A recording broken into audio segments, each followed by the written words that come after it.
बयान दिया और समाजवादी पार्टी का कोई नेता है ही नहीं।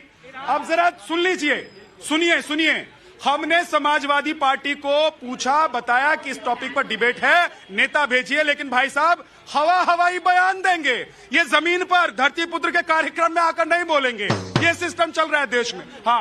हाँ, मैं यहाँ पे ये कहना चाहती हूँ कि जो समाजवादी पार्टी के विधायक, जो पूर्व विधायक अलीगढ़ के, उन्होंने बयान दिया है, आप अगर उनके बयान को विद्या सुनेंगे तो वो कहते हैं कि भारत की संस्कृति रही है कि महिलाएं हिजाब में, घूंघट में रहते हैं। तो ऐसे अनपढ़ लोगों को तो आप असेंबली में भेज देते, जिनको भारत की संस्कृति का ज्ञान तक नहीं, कि भारत में अगर घूंघट आया है तो उन आक्रमणकारियों की वजह से आया जिन्होंने महिलाओं के ऊपर ज्यादती की। घूंघट आया कहाँ से? ये बुरखा आया कहाँ से? आक्रमणकारियों के यहाँ से आया। ईरान में महिलाएं विरोध कर रही हैं बुरका के। और ये तालिबान में जैसे उनको ना पढ़ने देना चाहिए पर बुरका जरूरी है, ऐसा उन पर थोप रहे हैं। मैं ये कहना चाहता हूँ, यहाँ तालिबान सोच नहीं होनी चाहिए। तालिबानी सोच नहीं चलेगी। हाँ जी, कह रहा हूँ सर कि जिस तरह से ये अपराधी बलात्कारी, उसी तरह से इनको भी फांसी पे सजा पे चढ़ा देना चाहिए, क्योंकि जो बलात्कारियां हैं, जो ऐसे देश में कानून ऐसे व्यक्ति का समर्थन करते हैं, ये लोग चाहे विधायक हों चाहे एमपी हों, सबको फांसी पे चढ़ा देना चाहिए। सबको फांसी पर चढ़ा देना चाहिए। आ जाइए भाई, और कोई है इधर से? थोड़ा इधर, हाँ आप आगे आइए थोड़ा सा। हाँ, आशिकी 2 का गाना सुनना है भाई को, आशिकी 2 का गाना सुनना है। ठीक है, बजेगा गाना। हाँ, नजर है ना, नजर बना कर जी कहिए। मैं कहना चाहता हूँ कि ये बुरका, ये दूसरी चीज है। इससे अच्छा तो ये है कि हम अपनी कानून व्यवस्था को इतना मजबूत करें कि अगर लड़की बाहर भी निकली है तो दबंग होकर निकले और दबंग होकर अंदर वापस आए। ये नहीं कि चोरी छुपे डटे। कानून की व्यवस्था को बढ़ाइए।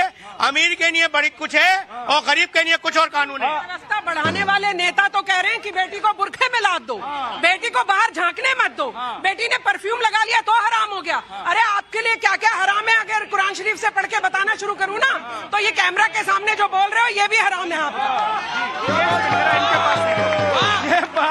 ये बेटियां बोलती है ना भाई साहब, तो अच्छों की बोलती बंद हो जाती है। ये देखिए, एक और बेटी आई है और ये मुझे लग रहा है कि लगातार 2-3 दिन से हमारे शो में आ रही हैं। बहुत बहुत स्वागत है आपका, मैं आपके पास आऊंगा। लेकिन सुप्रीम कोर्ट की एक एडवोकेट भी है हमारे साथ, तो जरा कानूनी पहलू के हिसाब से भी थोड़ा समझ लेते हैं कि बेटियों के अधिकार पर ये लोग कैसे जबरदस्ती छापा मारने की कोशिश करते हैं। देखिए, बहुत ही दुर्भाग्य की बात है कि कानून और अपने फंडामेंटल राइट्स क्या है आज पब्लिक में खड़े होकर एक वकील को बताना पड़ रहा है इन नेताओं को।